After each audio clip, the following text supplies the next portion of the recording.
நீங்க ஒரு ஒரு நாட்டு ஒரு சட்டம் இருக்குங்க, ஒவ்வொருத்தரும் 2 கிலோ தங்க வச்சுக்கிறாங்க இருக்கு ஒரு நாட்டுல.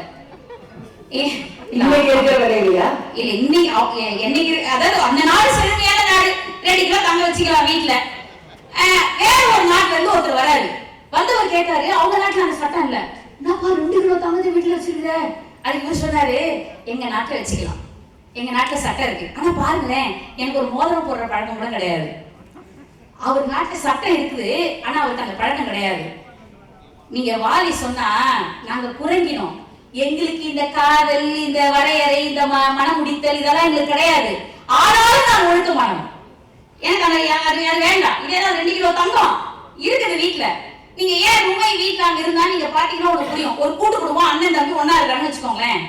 தம்பி அண்ணன் மேல ஒரு கொலை தாக்குதல் பண்ணிடுறான். அவனை ரிமாண்ட்ல 15 நாள் கொண்டு போய் வச்சுட்டாங்க ரிஷிமுக பருவத்துல. உடனே மனைவி கூட அனுப்புவாங்க ஜெயிலுக்கு. வீட்டுல தானே இருப்பாங்க. அப்படிதாங்க இருந்தா கூட்டு குடும்பமா இருந்தவங்க வாலியும் சுக்ரீவனும். சுக்ரீவன் பயந்து அண்ணனுக்கு பயந்து ரிஷிமுக பருவத்துக்கு போயிட்டான் அப்படிங்கிறதுக்காக, இருளை குண்டத்துக்கு போயிட்டான்றதுக்காக கூடவே ரூமை போக முடியாது. அவ இங்க வீட்டுல இருந்தா, அதை வச்சு நீங்க வாலிய தப்பா பேசுறீங்களேன்ற வருத்தம் தான். ஒருபோதும் சுக்ரீவன் சொல்லல, ரூமை சொல்லல, தாரை சொல்லல. அனுமனுடைய வாக்குமூலத்தை மட்டுமே எடுத்துக்கொண்டு என்னுடைய கட்சிக்காரரை நீங்கள் குற்றம் சாட்டுவதை ஒருபோதும் நான் ஏற்றுக்கொள்ள மாட்டேன்.